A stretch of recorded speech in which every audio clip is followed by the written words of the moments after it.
اگرچہ بھٹکے ہوئے ہیں لیکن کبھی بھولی ہوئی منزل بھی یاد آتی ہے راہی کو، اور بھٹکے ہوئے آہو کو پھر سوئے حرم لے چل۔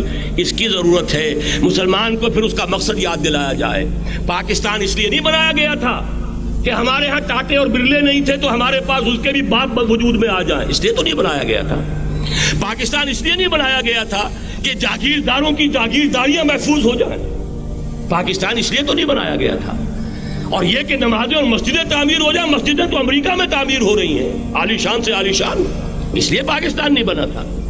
آج بھی مسلمان، میں معذرت سے عرض کر رہا ہوں مولانا سے، آج بھی بھارتی مسلمان کی ایوریج نمازی ہونے کے اعتبار سے پاکستانی مسلمان سے کہیں بہتر ہے۔ آج بھی برقع نظر آ جائے گا تو ہندوستان میں نظر آ جائے گا۔ میں نے اپنی آنکھوں سے دیکھا چند سال پہلے جب مکہ مسجد حیدرآباد دکن میں 3 دن مسلسل میری تقریریں ہوئی ہیں، 10,000 مرد اور 5,000 خواتین، اور ان میں سے کوئی بغیر برقعے کے نہیں تھی۔ ایک سیلاب نظر آ رہا تھا برقعوں کا کہ جب جلسہ ختم ہوا ہے رات کے 12 بجے 3 دن تک متواتر۔ یہاں کہاں نظر آئے گا برقع آپ کو؟ یہاں تو جس کے بعد 2 پیسے ہو گئے اس نے سب سے پہلے برقع اتار کے پھینک دیا۔ معلوم اچھی طرح سمجھ لیجئے یہ چیزیں تو وہاں زیادہ ہیں یہاں کی نسبت۔ اصل ضرورت تھی کہ یہاں اس نظام کو قائم کیا جائے، وہ نظام عدل اجتماعی، وہ جس میں حریت ہو، جس میں عام آدمی بھی خلیفہ وقت کو ٹوک سکے۔ یہ کرتا کیسے بن گیا؟ ایک خاتون بھی کھڑی ہو کر دامن پکڑ لے، عمر تمہیں کیا حق ہے کہ ہمارے مہر کے اوپر پابندی لگا رہے ہو، جبکہ اللہ نے نہیں لگائی۔ اللہ قرآن میں قنطارہ کا لفظ استعمال کر رہا ہے۔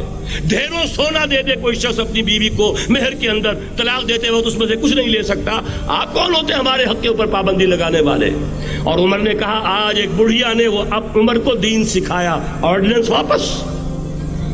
حضرت سعد بن ابی وقاص رضی اللہ تعالی عنہ جو فاتح ایران تھے، وہ گورنر ایسے ہی نہیں بن گئے تھے ریوڑیاں بٹی ہو اور گورنر ہی مل گئی ہو، وہ تو خود فاتح تھے ایران کے، اس لیے گورنر تھے۔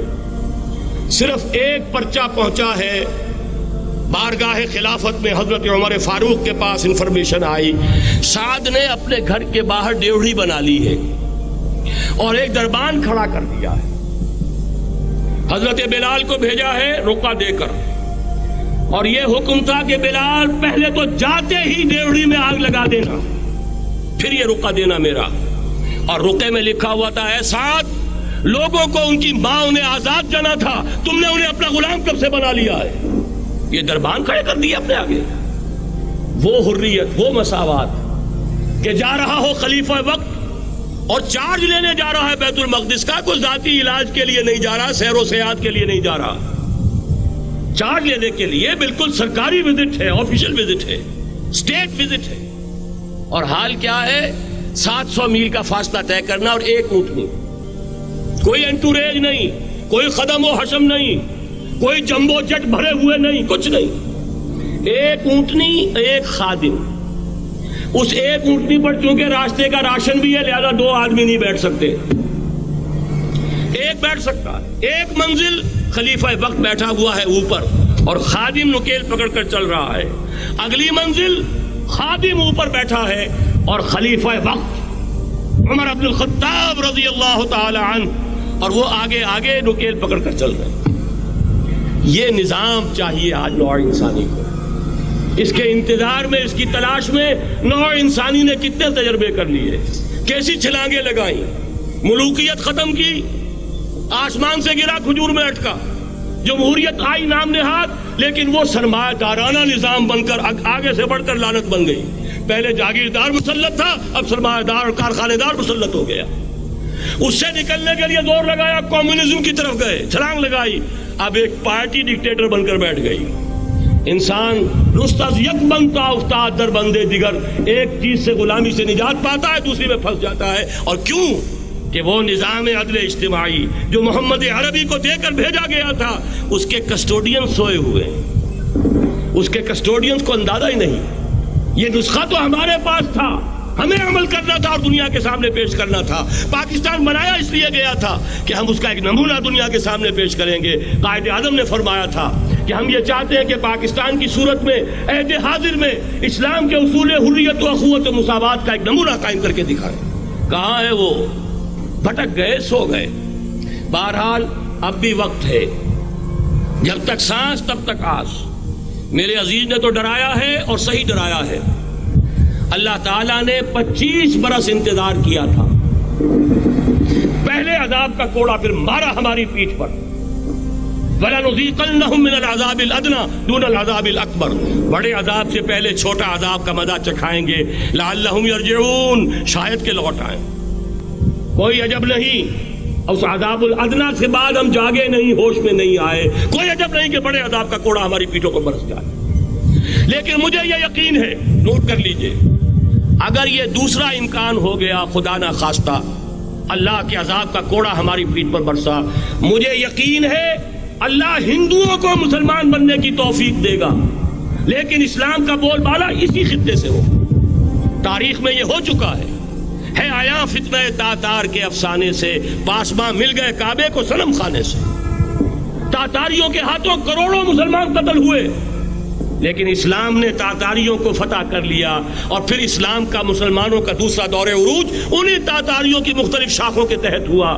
وہ تاتاری ہی تو تھے، وہ سارے ہورس، ٹرکش ہورس، ترکان تیموری، ترکان سبوی، ترکان سلجوقی، ترکان عثمانی، وہی تو سٹاک تو وہی ہے آیا فتنہ تاتار کے افسانے سے، پاسباں مل گئے کعبے کو صنم خانے سے، اس لیے کہ حضور نے فرمایا مشرق سے ہوگا، جہاں سے فوجیں چلیں گی، تو کوئی عجب نہیں۔ بہرحال یہ دو امکانات ہیں، لیکن اس کا فیصلہ تیرے ہاتھوں میں ہے، دل یا بدن، سیدھی بات۔ اگر تو اب بھی ہم ٹھیک ہو جائیں، جاگ جائیں، ہوش میں آ جائیں، قوم یونس کی طرح توبہ کر لیں، تو بغیر عذاب کے کوڑے کے رحمت خداوندی ہم پر سایہ کرے گی۔ اگر ہم نہ جاگے تو وہ عذاب کا کوڑا آئے گا۔ یہ نہیں میں کہہ سکتا ان ادری قریب بعید ما توعدون، یہ میں نہیں کہہ سکتا، یقین کے ساتھ جانتا ہوں کہ آئے گا، لیکن یہ کہ اس کے بعد بھی یہیں سے بول بالا ہوگا۔ اگر ہمارے ذریعے نہیں تو ان کے ذریعے سے، جو ہمیں شکست دے کر پھر اسلام قبول کر لیں گے۔ لیکن کیوں نہ پہلے ہی راستے پر چلنے کی کوشش کریں۔ وہ راستہ کیا ہے، بس صرف چند منٹوں میں اس کی میں وضاحت کر دوں گا، اس لیے کہ سارا ہمارا جوش بھی ہو، جذبہ بھی ہو، ارادہ بھی پیدا ہو جائے، کوئی لائن آف ایکشن سامنے نہ آئے تو پھر نتیجہ نہیں بنتا۔ پہلی بات میں مولانا سے معذرت کے ساتھ عرض کروں گا، مولانا نے فرمایا تھا کہ یہاں ایمان بہت ہے، نمازی اکثریت میں ہے، مجھے ادب کے ساتھ اختلاف،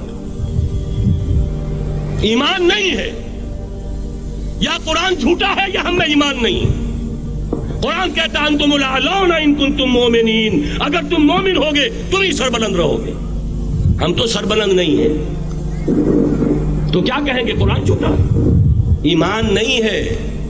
ہمیں موروثی عقائد مل گئے ہیں اپنے والدین سے، ہم by birth, accident of birth مسلمان ہو گئے ہیں، ہم نے اسلام کی کوئی قیمت نہیں دی ہے، اسلام کو کوئی تکلیف جھیل کر اپنے لیے اختیار نہیں کیا ہے۔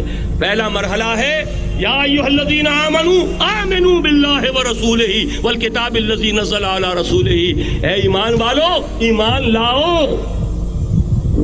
ایک درجے میں تو ایمان والے ہو کہ اقرار باللسان کر رہے ہو، آمنت باللہ کما ہوا باسمائہ وصفاتہ وقبلت جمیع احکامہ، اقرار باللسان وتصدیق بالقلب۔